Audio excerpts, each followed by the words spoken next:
喂，係咪叫人哋5.3繼續聽我哋？嗱，因為時間無多啊，我而家要出一段咧，就係咧關於點樣用大地魚，因為佢係用大地魚熬湯嘅。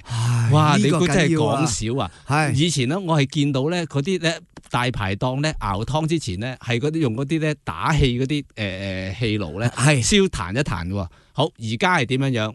聽一聽。我細路仔時期咧，就見到啲大排檔啊，見到啲麵鋪，佢哋煲呢個雲吞麵嗰個湯底，就係用去做雲吞嗰啲蝦，就剝殼，要埋個頭，就咧揾火咧去彈嗰啲大地魚，彈到燶燶地咧，先一齊熬個湯。但係咧，麥文記咧就係喺東南亞運嚟呢個苦蝦，就冇咗個蝦殼。究竟佢點樣熬一個咁好味嘅湯底咧？其實都係你講得啱啦，好主要就係大地魚啦。咁蝦咧冇咗蝦殼。仲有冇彈下啲大地魚？要㗎，一定要㗎。同埋係將佢攞個火鉗夾住佢，燒到佢脹卜卜嘅時候，就喺嗰個時候放落嗰煲滾水度，嗰個效果係最好嘅。係啊，咁樣㗎？係啊，一定要㗎。喂，因為我知道咧，有啲人咧係用大地魚粉嘅，就冇咗呢個香味嘅效果㗎咯喎。大地魚粉其實我哋反而係要嚟做雲吞嘅，即係我哋雲吞係撈咗呢樣嘢落去。但係湯咧，我哋真係要用原隻嘅大地魚同埋豬骨啦，同埋頭先所講嘅蝦殼咧，我哋係變咗用蝦米啦。蝦米啊！我第一次聽咯嚇。係啊，咁蝦米就真係個味道係更鮮味嘅，所以令到啖湯再用一啲金華火腿調味啦，加一啲蝦子啦，主要係呢啲材料。然後其實最緊要係師傅嘅心機嘅，佢每日翻嚟可能熬6-7個鐘咁樣，嗰煲湯就會係好夠味噶啦。一陣間我飲碗淨湯得唔得？冇問題，絕對冇問題。哦，你飲咗人碗湯？係啊，梗係啦。你有啲咁嘅機會，有女士話整碗湯，嗱聲飲啦。我都想飲啊！哇，阿麥小姐嗰個聲底好厚喎。係啊，低音喎，有啲磁性㗎。磁性啊！嗱，有兩樣嘢。第一咧就係大地魚咧，同我哋而家煲魚湯原來一樣嘅。煲魚湯咧就係咧，你煎好晒之後咧，其實你同時已經煲好滾咗個煲湯，因為你唔滾唔得嘅。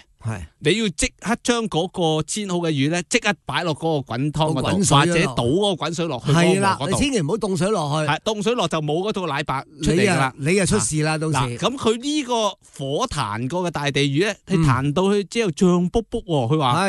然後整落去喎。嗱，第二樣嘢，以前咧就係佢因為以前用現成嘅蝦啊嘛，剝埋啲蝦頭啊蝦殼咧就去。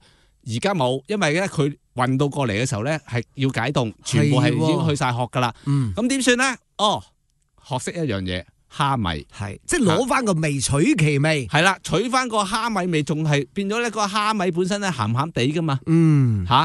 其實個味就變咗好豐郁啊。若果你話蝦頭蝦殼，即係以前呢啲下欄嘢唔好嘥，就入埋去個味仲強啊！但係如果你用蝦米或者你甚至用靚嘅蝦米咧，嗱，不過咁，我覺得咧，即係雖然我記憶唔係好清楚，但係我比較中意咧係用蝦殼同埋蝦頭，鮮味啲嘅。但係而家當然因為冇可能嘅事咯，咁嘅起碼佢叫做用蝦米將嗰個蝦味引多少少出嚟。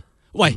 都算係咁啦，咪交足貨咯。因為你有時條件所限啦，同埋譬如話你用蝦頭蝦殼，你仲要搣出嚟，你仲要流完之後再攞翻出嚟，喂，唔係就抌落個湯，你仲要炒噶，係即日做噶啦，唔漏噶啦。我意思，你仲要擺低噶嘛，擺低之後你仲要多重功夫炒嘛。我蝦米我就唔使功夫啊嘛，抌落去係啊嘛，你唔會再彈啲蝦米係嘛？咁啊，咦，其實。彈下啲蝦米可能都得，或者微波爐叮叮咁樣啊嘛。不過蝦米本身咧，因為已經咧經過日月精華噶啦，吸收咗日月精華咧，就已經唔使再揾火去彈佢啦。就落去就散發出嚟。畢竟佢已經經過人間嘅歷練啦。係，凡係經過人間嘅歷練咧 ，OK 啲嘅。係。咁麥文記我講到呢度，係咪就等於講完嘅咧？係咯，講完啦嗱。未講完。蠔油吓，係，我仲有嘢講。咦，麵未講喎。但係因為有人好心急，想聽未來新老細，係啊，究竟嘅着落係點樣樣？唔係有人，係好多人，呢個係大家都好關心嘅一個課題。咁好啦，我就將仲有麥文記嘅其他乜嘅嘢咧，我就暫且表下，係按下不表，係就唔講住，嗯，睇心情啦。我點知你經過今晚個心情如何咧？如果好嘅，我就聽日繼續講。唔係今晚啊，係5:3嘅心情啊。啊，零時10分，係倚窗看門外暗燈，收聲。係時間到啦，好，聽日我可能諗下講大閘蟹。聽日見，拜拜。拜拜。D100講真話，談公義，好憐憫。D100 大聲台，還聲於民，Voice of the People，還聲於民。